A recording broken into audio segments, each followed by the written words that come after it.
ورحمة الله وبركاته. بسم الله الرحمن الرحيم. الحمد لله الذي رفع السماوات بغير عمد ترونها وألقى في الأرض رواسي أن تميد بكم وجعل فيها فجاجا سبلا لعلكم تهتدون. ونشهد أن لا إله إلا الله وحده لا شريك له ونشهد أن سيدنا ونبينا ومولانا محمدا عبده ورسوله وصلى الله عليه وعلى آله وأصحابه وأزواجه وبارك وسلم تسليما كثيرا. أما بعد فأعوذ بالله من الشيطان الرجيم. بسم الله الرحمن الرحيم. وعباد الرحمن الذين يمشون على الأرض هونا وإذا خاطبهم الجاهلون قالوا سلاما. وقال تبارك وتعالى: من عمل صالحا من ذكر أو أنثى وهو مؤمن فلنحيينه حياة طيبة ولنجزينهم أجرهم بأحسن ما كانوا يعملون. وقال رسول الله صلى الله تعالى عليه وسلم: ارتحلت الدنيا مدبرة وارتحلت الآخرة مقبلة ولكل واحدة منهما بنون فكونوا من أبناء الآخرة ولا تكونوا من أبناء الدنيا إن لكل أم يتبعها ولدها. وقال رسول الله صلى الله تعالى عليه وسلم: طوبى لعبد جعله الله مفتاحا للخير ومغلاقا للشر او كما قال عليه الصلاة والسلام. میرے بھائیوں، دوستوں، عزیزوں، بزرگوں، اللہ ہمارا اور آپ کا خالق اور مالک ہے. ہم کو اور آپ کو اور اس پوری کائنات کو اس اللہ نے وجود بخشا ہے. اس دنیا میں ذریعے کے طور پر ہمیں اور آپ کو وجود میں لانے والے ہمارے ماں باپ ہیں. ہر ماں باپ کی یہ تمنا ہوتی ہے کہ اس کی اولاد ایسی بنے اور ایسی بنے اور ایسی بنے، اور ہر ماں باپ اپنی اولاد کے لیے بہتر سے بہتر اور اچھے سے اچھے خواب دیکھتے ہیں، اور وہ اپنے بچوں کو جو بنانا چاہتے ہیں اس کے اسباب اختیار کرتے ہیں. کسی کی تمنا ہوتی ہے کہ میرا بیٹا ڈاکٹر بنے، کسی کی تمنا ہوتی ہے میرا بیٹا انجینئر بنے، کسی کی تمنا ہوتی ہے میرا بیٹا پروفیسر بنے، کسی کی تمنا ہوتی ہے میرا بیٹا حافظ بنے، عالم بنے. جس نے اپنے دل میں جو تمنا بنائی اس کے مطابق اسباب اختیار کیا، اسی طرح کی تربیت، اسی طرح کی تعلیم، اسی طرح کا ماحول، اسی طرح کا مزاج، یہ سب بنانے کی کوشش کی، اور اس امید پر کہ میرا بچہ وہ بن جائے گا جو میں چاہتا ہوں. اب یہ بچہ وہ بن گیا جو میں چاہتا ہوں تو میرا سر فخر سے بلند ہو جاتا ہے، میرا سینہ چوڑا ہو جاتا ہے، اور میں لوگوں کے سامنے اپنی اولاد کی خوبی اور اس کی نیکی اور اس کی محنت اور اس کی لگن اور اس کی کامیابی، اس سب کو بیان کرتے ہیں. اگر وہ بچہ جیسا ہم اور آپ چاہتے ہیں ویسا نہ بنا، بلکہ وہ غلط راہ پر چل رہا ہے، وہ نشے کا عادی ہو گیا، وہ جوئے کا عادی ہو گیا، وہ مار پٹائی کا عادی ہو گیا، وہ ظلم و زیادتی کرنے والا بن گیا، تو وہی ماں باپ جو اس کے وجود میں آنے کا ذریعہ بنے ہیں، مجبور ہو کر ان کو اخبار میں یہ اعلان کرنا پڑتا ہے کہ ہمارا اس لڑکے سے کوئی تعلق نہیں، اور ہم اس کو عاق کرتے ہیں، نہ اس کا جائیداد میں کوئی حصہ، نہ ہمارے خاندان سے کوئی تعلق، اور یہ جو کچھ کرے اچھے برے کا یہ خود مختار ہے، ہمارا اس سے کوئی تعلق نہیں۔ میرے بھائیوں، دوستوں، عزیزوں، بزرگوں، جس طرح میں اور تم یہ چاہتے ہیں کہ میری اولاد ایسی اور ایسی اور ایسی بنے، ایسے ہی وہ اللہ جس نے مجھے تمہیں پیدا کیا ہے، وہ اللہ بھی یہ چاہتا ہے کہ میرا بندہ ایسا اور ایسا اور ایسا اور ایسا بنے۔ اب جس طرح ہم اپنے بچے کو ایسا اور ایسا بنانے کے اسباب اختیار کرتے ہیں، ایسے ہی اللہ مجھے تمہیں جیسا دیکھنا چاہتا ہے اور بنانا چاہتا ہے، اللہ نے وہ اسباب دنیا میں بنائے کہ جاؤ میرے بندوں پر محنت کرو اور میرے بندوں کو ایسا اور ایسا اور ایسا بناؤ۔ اور اس کام کے لیے اللہ تعالیٰ نے انبیاء اکرام کو بھیجا، آسمانی کتابیں بھیجیں، سمجھانے والے بھیجے، بتانے والے بھیجے، سکھانے والے بھیجے، قدم قدم پر ہمارے غلط کو غلط کہنے والے بھیجے اور صحیح کو صحیح سمجھانے والے بھیجے، تاکہ میرے بندے وہ بن جائیں جو میں چاہتا ہوں۔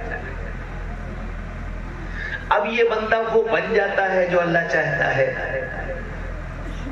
اور ویسا بن جاتا ہے جیسا اللہ چاہتا ہے۔ تو جس طرح ایک باپ اپنے بچے پر فخر کرتا ہے، اسی طرح اللہ اپنے اس بندے پر فخر کرتا ہے، اور فرشتوں سے کہتا ہے دیکھو جی دیکھو میرا یہ بندہ رات کی نیند چھوڑ کر، سردی برداشت کر کے، گرمی برداشت کر کے، بھوک اور پیاس برداشت کر کے، جیسا میں نے کہا ویسا بن گیا۔ میرے بھائیوں، دوستوں، عزیزوں، بزرگوں، اور اگر وہی بندہ نافرمان بن جائے، سمجھانے والوں کی بات نہ سمجھے، نبیوں کی بات کو نہ مانے، اللہ کے کلام کے حلال کو حلال نہ جانے، اللہ کے کلام کے حرام کو حرام نہ سمجھے، بلکہ اپنی من چاہی زندگی گزارنا شروع کر دے، تو پھر اللہ تعالیٰ اس بندے سے برات کا اعلان کرتا ہے کہ میں اس کا نہیں اور یہ میرا اس سے کوئی تعلق نہیں۔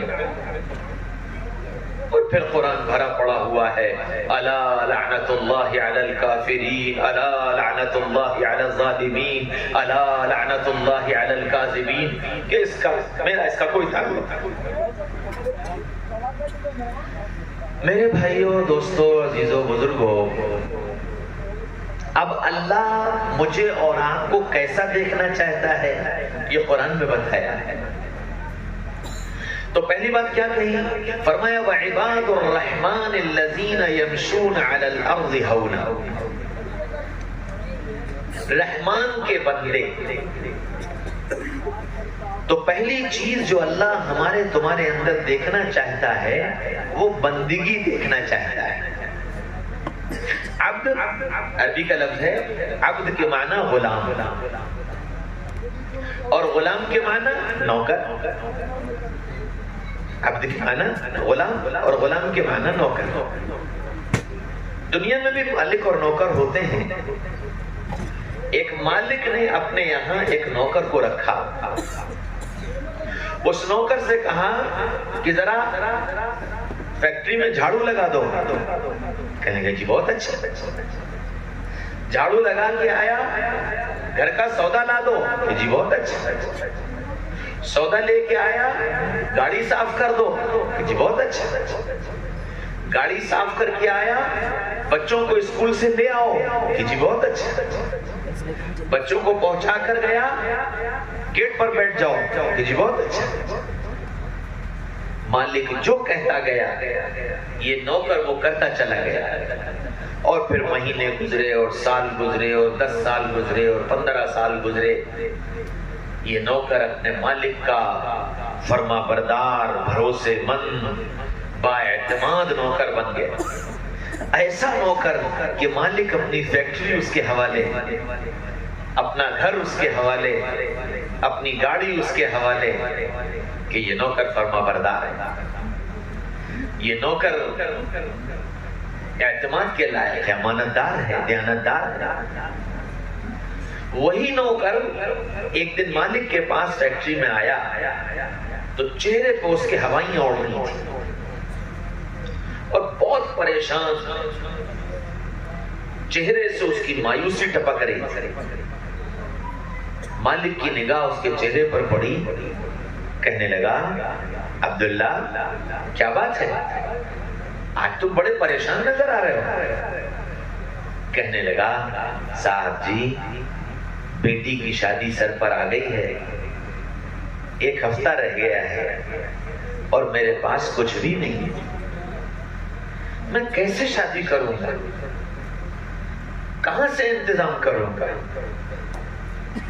اور اس فکر نے مجھے ایسا بے چین کر دیا ہے صاحب جی میرے پاس تو کچھ ہے ہی نہیں، کیا ہوگا؟ تو وہ مالک کہنے لگا عبداللہ تو کیوں پریشان ہوتا ہے، میں ہوں نا، میں ہوں نا، تو پریشان کیوں ہو رہا ہے؟ اور وہ بیٹی خالی تیری نہیں ہے، وہ میری بھی بیٹی ہے، اور میں اپنی بیٹی کی طرح اسے رخصت کروں گا، جا اپنا کام کر، شادی کی فکر مت کر، سب ہو جائے گا۔ مالک کے یہ چند جملے اس نوکر کے دل پر اور چہرے پر ایسا اطمینان لے آتے ہیں کہ وہ خوشی سے پھولا نہیں سکتا۔ اور آج کا وہ دن بڑے سرور اور مستی میں اپنے مالک کے یہاں گزار کر شام کو جب جاتا ہے تو مٹھائی کی دکان سے مٹھائی لے کر جاتا ہے، گھر پہنچتا ہے بڑا خوش، بڑا مست، اور پہنچتے ہی کہتا ہے بیگم کیا کھانا بنایا؟ کیا بات ہے آج بڑے خوش نظر آ رہے ہو، ارے کھانا لاؤ۔ اور وہ کھانا کھاتا ہے اور کھانا کہتا ہے چادر لاؤ مجھے نیند آ رہی ہے، میں سونے جا رہا ہوں۔ تم کو بڑی مستی سوچ رہی ہے، بڑے ہنسی مذاق سوچ رہے ہیں، شادی سر پر آ گئی، 1 ہفتہ رہ گیا ہے، گھر میں 1 جوڑا کپڑا نہیں ہے، 1 ٹھیکرا نہیں ہے، شادی کیسے کرو گے، کیا کرو گے، تمہیں کوئی فکر نہیں ہے، تم چین کی نیند سونے جا رہے ہو اور تم مٹھائیاں کھاتے پھر رہے ہو، تمہیں احساس نہیں ہے کیا ہوگا، کل کو لڑکے والے گھر پہ آ کر کھڑے ہو جائیں گے، کیا کرو گے، کیا منہ دکھاؤ گے؟ وہ بیوی اس کو 10 باتیں سناتی ہے اور وہ مسکراتا رہتا ہے۔ جب وہ بیوی بہت تنگ ہو جاتی ہے تو وہ کہتا ہے سن، کوئی پریشانی کی بات نہیں ہے، شادی کیسے کرو گے کہ سب ہو جائے گی، کہ کہیں ڈاکہ ڈال لیا، کوئی لاٹری کھل گئی کہ شادی ہو جائے گی، آسمان سے ٹپکے گا، وہ 10 باتیں سناتی ہے۔ پھر وہ کہتا ہے ارے بات سن، آج مالک نے خود مجھ سے پوچھا کہ تو اتنا پریشان کیوں ہے، میں نے بتایا کہ ایسا ایسا مسئلہ ہے، تو مالک یہ کہنے لگے عبداللہ خالی وہ تیری بیٹی نہیں ہے، وہ میری بھی بیٹی ہے، اور میں اپنی بیٹی کی طرح اسے رخصت کروں گا، تو فکر مت کر، سب ہو جائے گا۔ اب بتا مجھے چنتا کرنے کی کیا ضرورت ہے، مجھے فکر کرنے کی کیا ضرورت ہے؟ وہ بیوی بھی مطمئن ہو جاتی ہے۔ میرے بھائیوں، دوستوں، عزیزوں، بزرگوں، جو بندہ اپنے اللہ کا فرما بردار ہوتا ہے، اپنے رب کی آواز پر لبیک کہتا ہے، اپنے رب کے حکموں کو پورا کرتا ہے، اپنے رب کی مرضیات پر چلتا ہے، پھر اس بندے کی کوئی حاجت آتی ہے، کوئی پریشانی آتی ہے، کوئی ضرورت آتی ہے، کوئی تکلیف آتی ہے، تو رب کہتا ہے پریشان کیوں ہوتا ہے؟ میں ہوں نا، ادعونی استجب لکم، مانگو مجھ سے میں تیری ہر مانگ پوری کروں گا، میں تیری ہر مانگ پوری کروں گا۔ اجیب دعوت الداع، جب تو پکارے گا تب میں حاضر، جب تو پکارے گا تب میں حاضر، دن میں پکارے، رات میں پکارے، تنہائی میں پکارے، مجمع میں پکارے، جب پکارے گا میں حاضر، میں حاضر، میں حاضر، بتا تو کیا چاہتا ہے۔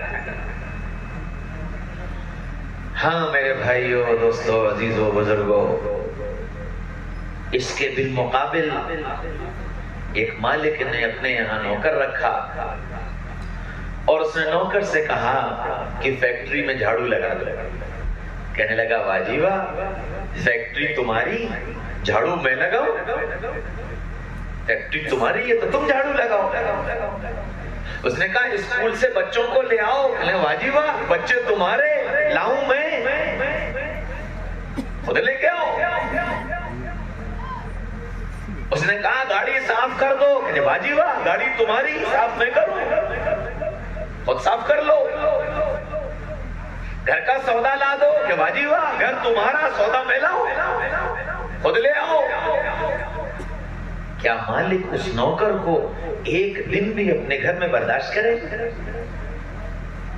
کہ تم اس لائق نہیں ہو؟ تم جب اپنے مالک کی ایک بات نہیں سن سکتے اور ایک بات نہیں مان سکتے تو نکل جاؤ۔ میں اپنے یہاں تم کو ایک منٹ برداشت نہیں کر سکتا۔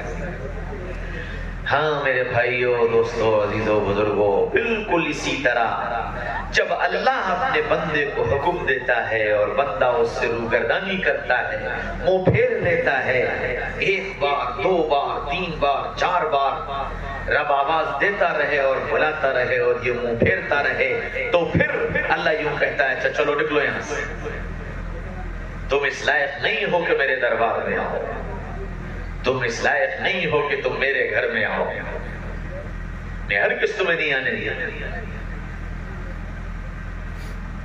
میرے بھائیو، دوستو، عزیزو، بزرگوں، میں نے تم نے کیا کیا ہے؟ میرا تمہارا اپنے اللہ سے رشتہ کیسا ہے؟ آپ ذرا اندازہ لگاؤ، رات بھر سلایا، اللہ ہی نے سلایا۔ اللہ اگر نیند لے لے تو تم گولیاں کھا کر کے بھی نہیں سو سکتے، تم گولیاں کھا کر کے بھی نہیں سو سکتے۔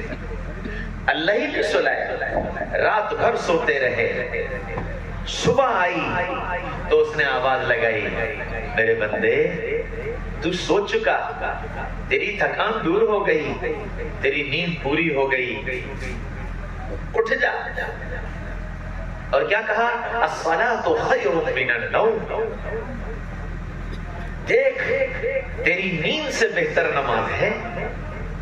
اور جانتا ہے تو میں تجھے نماز کے لیے کیوں بلا رہا ہوں؟ حی علی الفلاح، تو کامیابی چاہتا ہے نا، تو کامیاب ہونا چاہتا ہے نا، دیکھ کامیابی کی کنجی میرے پاس ہے، تو میرے پاس آ جا، میں تجھے چابی دے دوں گا، آج کا دن تیرا کامیابی کے ساتھ شروع ہو جائے گا، آج کا دن تیرا کامیابی کے ساتھ شروع ہو جائے گا۔ یوں آواز لگاتا رہا، مشرق سے لے کر مغرب تک، شمال سے لے کر جنوب تک، ہر سمت اس نے آواز لگوائی کہ میرے بندوں کو بلاؤ، میں ان کو کامیاب کرنا چاہتا ہوں، میں ان کے ہاتھوں کامیابی کی چابی دینا چاہتا ہوں، ان سے کہو کہ میرے پاس آئیں۔ آوازیں لگوائیں، پکارتا رہا، لیکن میں نے تم نے اپنی نیند کے آگے کچھ نہ سنا، اور ویسے ہی اپنی مدہوش نیند میں پڑے رہے۔ بعض مرتبہ تو اذان سن لی اور کروٹیں بدلتے رہے، اٹھ کر نہیں گئے۔ سورج نکل آیا، دن نکل آیا، تو اپنی بھاگ دوڑ میں لگ گیا، اپنے کاروبار میں لگ گیا، یوں سمجھا کہ اب یہ کام ہوا اور تب یہ کام ہوا اور یہاں یہ کام ہوا اور وہاں وہ کام ہوا، صبح سے لے کر پوری دوپہر ہو گئی، تھک ہار گیا، پھر اس نے آواز دی حی علی الفلاح، دیکھ صبح سے لے کر یہ وقت ہو گیا، تجھے بھاگتے بھاگتے تھکتے تھکتے تو اپنی کامیابی کے لیے اور اپنی منزل کو پانے کے لیے بھاگ بھاگ تھک چکا ہے، میرے پاس آ میں تجھے چابی دوں گا، میرے پاس آ میں تجھے کامیاب کروں گا، حی علی الفلاح، کامیابی میرے پاس ہے، چابی میرے پاس ہے، تو آ تو صحیح، مجھ سے بات کر تو صحیح، اپنا دکھڑا سنا تو صحیح، اپنا درد بتا تو صحیح، میں تجھے کامیاب کروں گا۔ میں نے پھر بھی نہیں سنی،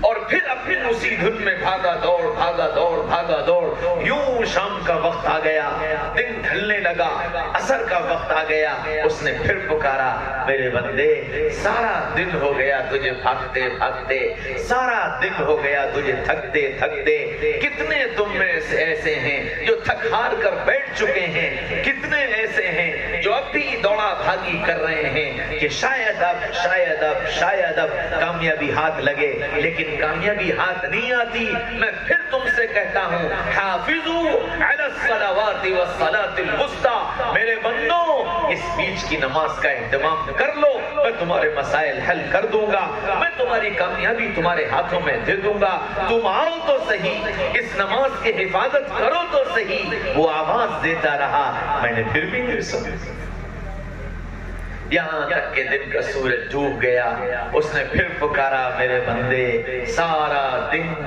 بھاگ بھاگ تھک چکا، یہاں تک کہ سورج بھی ڈوب گیا اور آج تیری کامیابی کی امیدوں کی کرنیں بھی ڈوب گئیں، اور آج بھی تیرے وہ کامیابی ہاتھ نہ لگی جس کامیابی کی تلاش میں تو سالوں سے اور مہینوں سے اور دنوں سے بھاگا بھاگا پھرتا ہے۔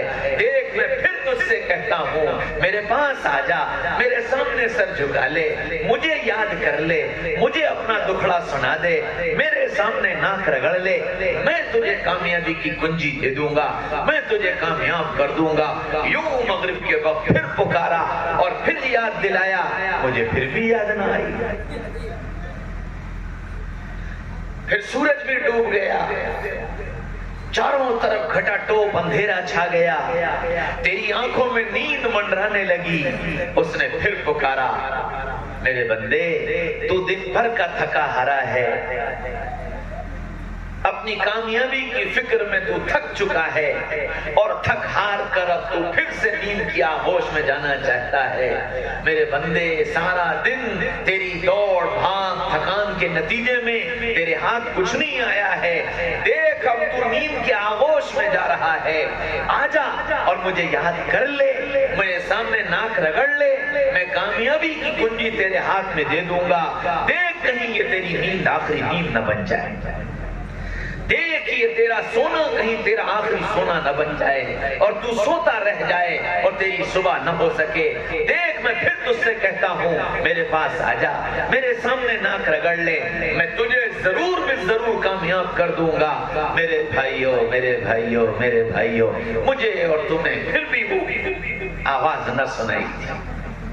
یوں زندگی کے کتنے دن گزر گئے، کتنے مہینے گزر گئے، کتنے سال گزر گئے کہ ہم رب کی آواز کو سنتے رہے اور نظر انداز کرتے رہے، سنتے رہے اور نظر انداز کرتے رہے، اور رب انتظار کرتا رہا، شاید اب شاید اب شاید اب، یہاں تک کہ پھر وہ دن آیا کہ رب نے یہ کہہ دیا اچھا بس اب تمہیں ہمارے گھر آنے کی ضرورت ہے۔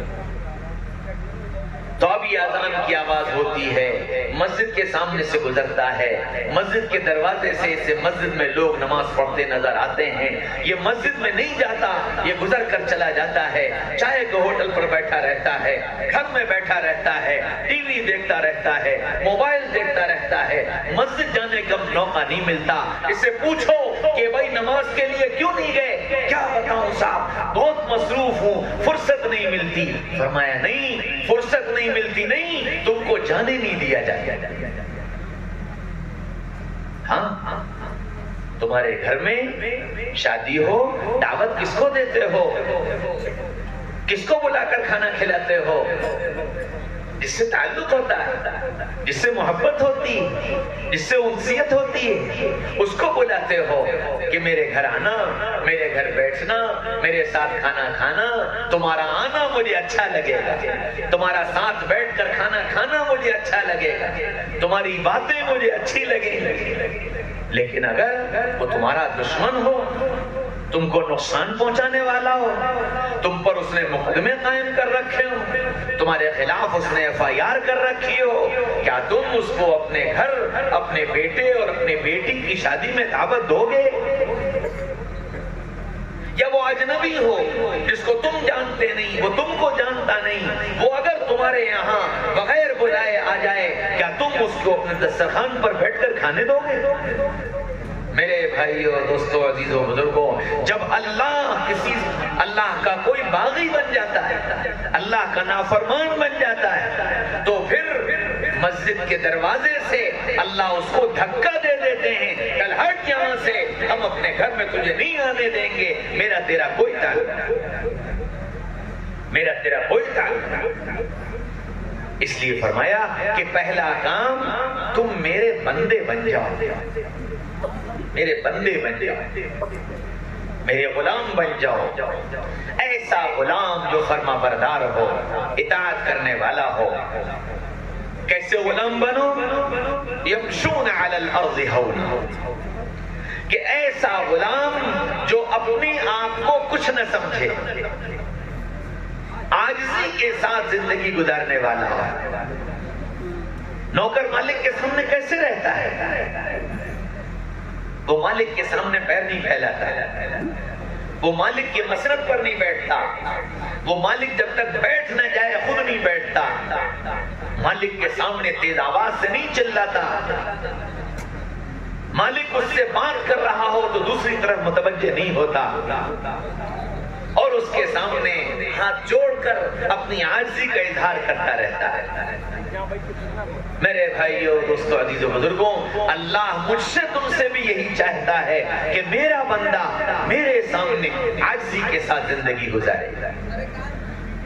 یہ اپنے مال کے زعم میں، اپنے علم کے زعم میں، اپنے عہدے کے زعم میں ایسا نہ ہو کہ یہ رب کے سامنے اپنی اکڑ دکھانے لگے۔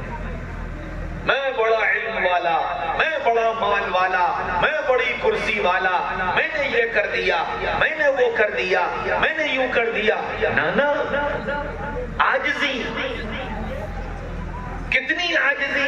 فرمایا من عمل صالحا من ذکر او انثى وهو مؤمن فلنحيينه حیاتا طیبہ، کہ عاجزی اتنی کہ اس کے سارے اعمال اچھے ہو جائیں، سارے اعمال اچھے ہو جائیں، علم چاہے کتنا مل جائے لیکن اپنے اس علم کے باوجود اس کے اندر عاجزی۔ سیدنا محمد رسول اللہ صلی اللہ علیہ وسلم کو اللہ تعالیٰ نے کائنات میں سب سے زیادہ علم دیا تھا۔ سارے نبیوں کا علم ملا دو تو محمد رسول اللہ صلی اللہ علیہ وسلم کے مقابلے میں ان سب کا علم ایک ذرے کی حیثیت رکھتا ہے۔ اور رسول اللہ صلی اللہ علیہ وسلم کو علم کتنا ملا؟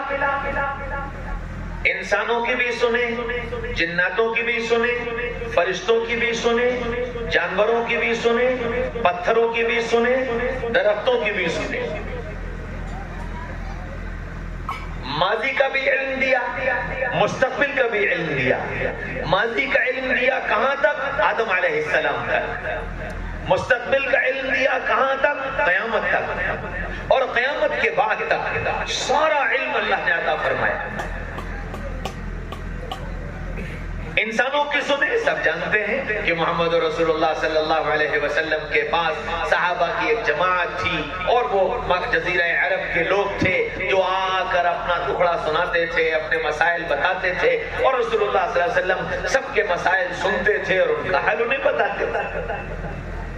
جنات آئے، یا رسول اللہ، اللہ نے آپ کو نبی بنا کر بھیجا ہے، آپ پر اپنا کلام اتارا ہے، ہم یہ چاہتے ہیں کہ آپ ہمارے درمیان میں آئیں اور آپ ہم کو بھی دعوت دیں تاکہ ہم اللہ کی وحدانیت کو اور آپ کی رسالت کو تسلیم کر سکیں۔ رسول اللہ صلی اللہ علیہ وسلم تشریف لے گئے اور وادی جن میں جا کر آپ صلی اللہ علیہ وسلم نے جناتوں کو دعوت دی، جناتوں نے ایمان قبول کیا۔ فرشتوں کی سنے، جبریل نے آ کر سنایا، اسرائیل نے آ کر سنایا، اسرافیل نے آ کر سنایا، ملک الجبال نے آ کر سنایا، اور نہ جانے کتنے فرشتوں نے آ کر آپ کو سنایا، اور آپ نے سب کی سنی۔ جانوروں کی سنے، ایک اونٹ آیا، آپ کے سر پر قدموں پر سر رکھ کر کھڑا ہو گیا اور گردن ہلانے لگا اور بولنے لگا۔ آپ صلی اللہ علیہ وسلم نے صحابہ سے پوچھا، جانتے ہو یہ کیا کہہ رہا؟ کہ اللہ و رسولہ عالم، اللہ جانے اور اس کا رسول جانے۔ فرمایا یہ اپنے مالک کی شکایت کرنے کے لیے آیا ہے، یہ کہتا ہے کہ میرا مالک مجھے کھانے کو بہت تھوڑا دیتا ہے اور میرے اوپر بوجھ بہت لادتا ہے، میں یا رسول اللہ میری جان تو اس سے بچے۔ جانور کی اتنی سنی، ایک گاؤں کا بدو جنگل سے گوہ شکار کر کے لایا، کسی نے اس کو بتایا کہ مدینے میں ایک نبی ہے جس نے نبوت کا دعویٰ کیا ہے، وہ مدینہ آ گیا اور آ کر رسول اللہ صلی اللہ علیہ وسلم کے سامنے کھڑا ہو گیا۔ اونٹ سے اس نے اپنی گوہ اتاری اور آپ کے سامنے پٹ دی، وہ گوہ مری ہوئی تھی، اور کہنے لگا یہ گوہ اگر گواہی دے گی کہ یہ محمد صلی اللہ علیہ وسلم اللہ کے رسول ہیں تو میں اس کی بات مان کر اور آپ کی رسالت کو تسلیم کر لوں۔ آپ حسن تشریف لائے اور اس گوہ کو آواز دی، یا ذب یا ذب یا ذب۔ تیسری مرتبہ جب آپ نے کہا تو اس گوہ نے گردن اٹھائی اور کہنے لگی، لا اشہد ان لا الہ الا اللہ وانک رسول اللہ، میں گواہی دیتی ہوں کہ اللہ کے علاوہ کوئی معبود نہیں، اور گواہی دیتی ہوں کہ آپ اللہ کے رسول ہیں۔ تو جانوروں کی بھی سنیں، درختوں کی سنیں۔ آپ سفر میں تشریف لے جا رہے تھے، استنجے کی حاجت تھی، چٹیل میدان تھا، کوئی پردے کا انتظام نہیں تھا، میدان کے چاروں طرف کنارے کنارے درخت لگے تھے۔ آپ خیمے سے باہر تشریف لائے اور آواز دی، اے جنگل کے درختوں تم جمع ہو جاؤ اور رسول اللہ کے لیے پردے کا انتظام کرو، اس کو اپنی حاجت سے فارغ ہونا ہے۔ آپ نے اتنا کہا، سارے درخت چلتے ہوئے آئے اور آ کر ایک جگہ جمع ہو گئے اور چاروں طرف سے پردے کا انتظام کیا۔ رسول اللہ صلی اللہ علیہ وسلم استنجے سے فارغ ہوئے، فرمایا اپنی جگہ واپس لوٹ جاؤ، سارے درخت اپنی جگہ واپس لوٹ جاؤ۔ تو درختوں کی بھی سنیں، پتھروں کی بھی سنیں۔ ابو جہل آیا اپنی دونوں مٹھیاں بند کر کے، کہنے لگا کہ محمد صلی اللہ علیہ وسلم اگر تم یہ بتا دو کہ میری اس مٹھی میں کیا ہے تو میں تم پر ایمان لے آؤں گا۔ آپ نے فرمایا کہ میں بتاؤں کہ تیری مٹھی میں جو ہے وہ بتائے، میں بتاؤں کہ تیری مٹھی میں ہے جو وہ بتائے۔ اتنا کہا، اللہ کے رسول نے اشارہ کیا، اس کے ہاتھ میں جو کنکر تھے، پتھر تھے، وہ بول اٹھے، اشہد ان لا الہ الا اللہ واشہد انک محمد رسول اللہ۔ ہم گواہی دیتے ہیں اللہ کے علاوہ کوئی معبود نہیں، اور ہم گواہی دیتے ہیں کہ آپ اللہ کے رسول ہیں۔ گھبرا کر کے اس نے وہ پتھر پھینک دیے۔ پتھروں کی بھی سنی، ماضی کا علم، آدم علیہ السلام کیسے زمین پر آئے اور پھر زمین پر کیا کیا ہوا، اور پھر نوح کیسے آئے اور نوح کے زمانے میں کیا کیا ہوا، اور پھر لوط کے زمانے میں کیا کیا ہوا، اور ہود کے زمانے میں کیا کیا ہوا، اور صالح کے زمانے میں کیا کیا ہوا، اور شعیب کے زمانے میں کیا کیا ہوا، اور ابراہیم کے زمانے میں کیا کیا ہوا، اور یوسف کے زمانے میں کیا کیا ہوا، اور یعقوب کے زمانے میں کیا کیا ہوا، اور موسیٰ کے زمانے میں کیا کیا ہوا، اور عیسیٰ کے زمانے میں کیا کیا ہوا۔ سب سنا ڈالا، سب سنا ڈالا۔ قوموں کا عروج سنایا، قوموں کا زوال سنایا، قوموں کا وجود میں آنا سنایا، قوموں کا مٹ جانا سنایا، سب سنا ڈالا۔ مستقبل کا علم کتنا دیا، آگے کا بتانا شروع کیا، قیامت کیسے آئے گی، سورج کیسے مغرب سے نکلے گا، آسمان کیسے پھٹے گا، پہاڑ کیسے اڑیں گے، زمین کیسے پھٹے گی، قیامت کیسے قائم ہوگی، اس وقت کا کیا منظر ہوگا، اس وقت کے کیا حالات ہوں گے، اور پھر کل قیامت کے میدان میں کیا ہوگا، وہ سب کا سب بیان کر دیا۔ اتنا علم رسول اللہ صلی اللہ علیہ وسلم کو عطا فرمایا، اور اس علم کے عطا فرمانے کے بعد پھر قرآن میں فرمایا، وَمَا أُوتِيتُم مِّنَ الْعِلْمِ إِلَّا قَلِيلًا۔ اے محمد صلی اللہ علیہ وسلم، اپنے آپ کو جو علم دیا ہے بہت تھوڑا، بہت تھوڑا۔ کسے کہا؟ محمد رسول اللہ صلی اللہ علیہ وسلم سے جو علم کا سمندر تھے، علم کا پہاڑ تھے، ان سے کیا کہا؟ وَمَا أُوتِيتُم مِّنَ الْعِلْمِ إِلَّا قَلِيلًا۔ اے محمد صلی اللہ علیہ وسلم، ہم نے جو آپ کو علم دیا ہے بہت تھوڑا، بہت تھوڑا۔ اور پھر فوراً اگلی آیت میں اپنی شان بے نیازی دکھائی، وَلَئِن شِئْنَا لَنَذْهَبَنَّ بِالَّذِي أَوْحَيْنَا إِلَيْكَ۔ اور اے محمد صلی اللہ علیہ وسلم، اگر میں چاہوں تو آپ کے سارے علم کو آپ سے واپس لے لوں۔ اپنی شان بے نیازی دکھا دی، گویا قیامت تک کے آنے والے انسانوں کو بتا دیا تم کتنے بڑے علم والے کیوں نہ بن جاؤ، محمد رسول اللہ سے آگے نہیں بڑھ سکتے، اور محمد رسول اللہ کا علم میرے علم کے سامنے بہت تھوڑا، تو پھر تمہارے علم کی کیا حیثیت ہے؟ کس علم پر غرور کرتے ہو کہ میں بڑا علم والا ہوں، بڑا علم والا ہوں، کس پر غرور کرتے ہو؟ مال کا غرور آیا تو محمد رسول اللہ صلی اللہ علیہ وسلم کے اصحاب نے ساری دنیا کو بتایا کہ مال کیا چیز ہوتی ہے اور مال کیسے خرچ کیا جاتا ہے۔ دنیا میں کوئی مالدار ایسا نہیں پیدا ہوا جس کے نام کا جز بن گیا ہو مالدار۔ سیٹ صاحب یہ تو سنا ہوگا، فلانے سیٹ صاحب، فلانے سیٹ صاحب، فلانے، لیکن اس کے نام کے ساتھ لگایا جائے مالدار، آدم مصطفیٰ مالدار، عبداللہ مالدار، صابر مالدار، یہ نہیں سنا ہوگا۔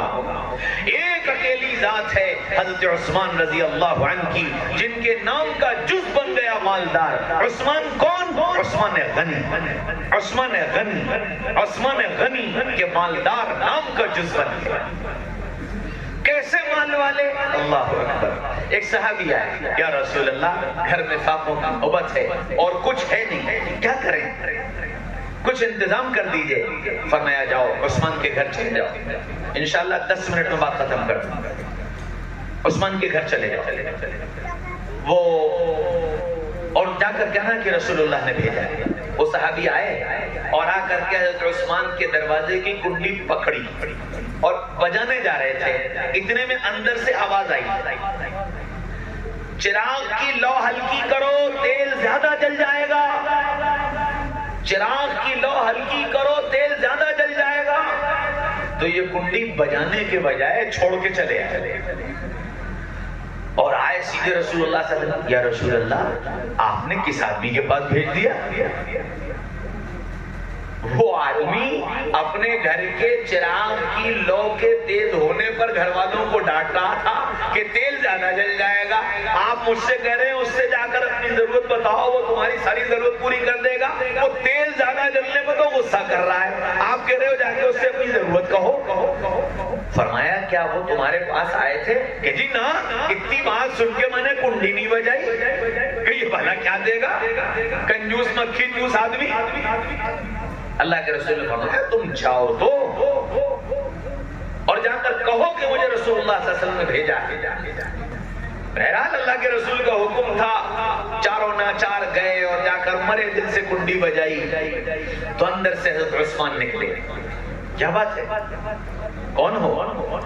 کہ میں فلاں اور مجھے رسول اللہ صلی اللہ علیہ وسلم نے بھیجا ہے، میں ضرورت مند ہوں، میرے گھر کا حال یہ ہے، رسول اللہ نے یہ کہا تھا کہ میں تم سے جا کر کہہ دوں، اس لیے میں آیا ہوں۔ فرمایا بیٹھو بیٹھو، خادم کو بلایا کہ چادر لاؤ، چادر منگوائی کہ یہاں چادر بچھاؤ، اور پھر اپنے خدام کو حکم دیا کہ یہ لاؤ یہ لاؤ یہ لاؤ یہ لاؤ یہ لاؤ، اور وہ حکم دیتے گئے اور سامان آتا گیا آتا گیا آتا گیا، پوری چادر بھر گئی۔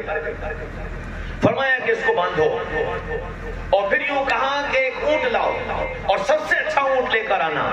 وہ اونٹ منگوایا اور اس گٹھری کو باندھ کر اس کے اوپر بٹھایا، اس کے اونٹ کی پیٹھ پر رکھا اور اس کی نکیل ہاتھ جوڑ کر کے ان کو پکڑائی اور یوں کہا کہ بھائی ابھی یہ وقتی ضرورت تم اس سے پوری کر لو، میرا مال کا ایک قافلہ آ رہا ہے، جیسے ہی وہ آتا ہے تب میں تمہیں دوں گا، یہ تو ابھی تمہاری وقتی ضرورت کے لیے۔ تو وہ آدمی ایک مرتبہ تو وہ اونٹ پر رکھی گٹھری دیکھتا، ایک مرتبہ عثمان کا چہرہ دیکھتا، اور ایک مرتبہ گھر کے دروازے کو دیکھتا، اور حیرت میں اس نے اپنی داڑھی یوں کر کے پکڑ لی۔ تو حضرت عثمان سمجھے کہ شاید یہ سامان کم ہے۔ فرمایا کہ بھائی کیا یہ اس سامان سے تمہاری ضرورت پوری نہیں ہوگی؟ اگر نہ ہو تو مجھے بتاؤ، میں دوسری جگہ سے انتظام کر کے تمہیں دیے دیتا ہوں، تم اتنا پریشان کیوں ہو؟ کہنے لگا نہیں، یہ تو جو تم نے جتنا دیا ہے میں کیا، آگے میری نسل کے لیے بھی کافی ہے۔ کہ پھر کیا بات ہے کہ میں حیران اس بات پر ہوں کہ میں ابھی تھوڑی دیر پہلے بھی آیا تھا اور تمہارے دروازے کی کنڈی بجانے جا رہا تھا، تو اندر سے آواز یہ آئی تھی کہ چراغ کی لو ہلکی کرو، تیل زیادہ جل جائے گا۔ تو میں یہ سوچ رہا ہوں کہ یا تو وہ کوئی اور آدمی تھا اور تم کوئی اور آدمی ہو، کیونکہ اگر وہ تھے تم تو یہ نہیں ہو سکتا تھا، اور یہ ہوا ہے تو پھر وہ نہیں ہو سکتا تھا۔ یہ تو نہیں مان سکتا کہ تم دونوں ایک ہو۔ کہنے لگے نہیں بھائی، میں ہی تھا، اور میں ہی گھر والوں سے کہہ رہا تھا کہ چراغ کی لو ہلکی کرو۔ کہنے عجیب بات ہے، تم چراغ کی لو تیز ہونے پر گھر والوں کو ڈانٹتے ہو کہ تیل زیادہ جل جائے گا، اور ایک اجنبی تم سے اپنی ضرورت بتاتا ہے تو تم اتنا دے دیتے ہو کہ اس کی اگلی نسل کے لیے بھی کافی ہو۔ فرمایا ہاں، یہ جو میں نے تمہیں دیا ہے یہ میرے آخرت کے خزانے میں جمع ہوا ہے، وہ جو تیل جل رہا ہے مجھے اللہ کے ہاں اس کا حساب دینا پڑے گا، مجھے اللہ کے ہاں اس کا حساب دینا پڑے گا۔ ہاں، مال کتنا ہوگا تمہارے پاس اور کتنا خرچ کرو گے؟ حضرت عثمان رضی اللہ عنہ رسول اللہ صلی اللہ علیہ وسلم کی مجلس میں بیٹھے، ایک شخص آیا، کہنے لگا کہ یا رسول اللہ، ہمارے گاؤں میں ایک کنواں ہے اور وہ کنواں یہودی کا ہے اور وہ پانی پیسوں میں دیتا ہے، ہم غریب لوگ ہیں، ہمارے پاس اتنے پیسے نہیں، پانی خریدیں تو کھائیں کہاں سے، اور کھائیں پیسوں سے تو پانی کہاں سے لائیں؟ یا رسول اللہ ہمارے لیے کوئی انتظام کر دیجئے۔ اللہ کے رسول نے فرمایا اچھا انشاءاللہ دیکھتا ہوں۔ وہ لوگ یہ کہہ کے چلے گئے، مجلس ختم ہو گئی، سب اٹھ کر چلے گئے۔ اس مجلس میں عثمان بھی بیٹھے تھے۔ عثمان اٹھے اور چپ چاپ اٹھ کر کے اس گاؤں پہنچ گئے، اور گاؤں میں جا کر سیدھے اس یہودی سے ملاقات کی جس کا کنواں تھا۔ اس سے جا کر کہنے لگے کہ اپنا کنواں بیچو گے؟ کہنے لگا بھائی واہ، چلتی چلاتی دکان کیوں بیچ دو؟ میں تو نہیں بیچتا۔ کہ نہیں بیچ دو، میں لے لوں گا۔ کہنے نا میں تو نہیں بیچتا۔ کہ نہیں تم جتنے کی بیچو گے میں لے لوں گا، کہ مجھے بیچنا ہی نہیں، کہ تمہاری منہ مانگی قیمت، کہ نا مجھے بیچنا ہی نہیں۔ بہت خوشامد کی، تیاری نہیں ہوا۔ کہنے اچھا ایک بات سن، آدھا کنواں مجھے دے دو۔ تو وہ ہنسنے لگا، کہنے لگا عثمان کنواں بھی کوئی آدھا ہوتا ہے؟ کہنے ہاں، کہ وہ کیسے؟ کہ 3 دن میرا 4 دن تمہارا، 3 دن میرا 4 دن تمہارا، تم جیسے پانی بیچتے ہو بیچتے رہنا، 3 دن میں بیچ لوں گا، اور قیمت تمہاری منہ مانگی۔ زبردست تاجر تھے، منہ میں پانی آ گیا اس کے کہ یہ اچھا سری بیوقوف پھنسا ہے کہ قیمت منہ مانگی دے رہا ہے، کنواں آدھا لے رہا ہے، 3 دن یہ کمائے گا، 4 دن میں کماؤں گا، اور منہ مانگی قیمت ملے گی۔ اس سے زیادہ بیوقوف کہاں سے آئے گا؟ فوراً تیار ہوگا کہ جی چلو ٹھیک ہے، لیکن ایک شرط ہے، قیمت 40,000 درہم لوں گا۔ آج کی گنتی کرو گے نا تو 40 کروڑ سے بھی اوپر ہوگا۔ 40,000 لوں گا۔ فرمایا ٹھیک، منظور ہے سودا، اور 40,000 درہم دے کر آدھا کنواں خرید کر مدینہ آ گئے۔ رسول اللہ صلی اللہ علیہ وسلم کی خدمت میں پہنچے، یا رسول اللہ فلاں گاؤں والے آئے تھے، ان کی یہ پریشانی تھی، وہ کنواں میں نے خرید لیا ہے، لیکن یا رسول اللہ ابھی آدھا کنواں خریدا ہے۔ اللہ کے رسول بھی مسکرائے، فرمایا عثمان کنواں بھی کوئی آدھا ہوتا ہے؟ فرمایا ہاں یا رسول اللہ، میں نے اس سے کہا کہ 4 دن تیرا 3 دن میرا، وہ اس پر تیار ہو گیا، میں نے خرید لیا۔ اب گاؤں والوں سے یہ کہیے کہ 3 دن میں اگلے 4 دن کا پانی بھر لیا کرے۔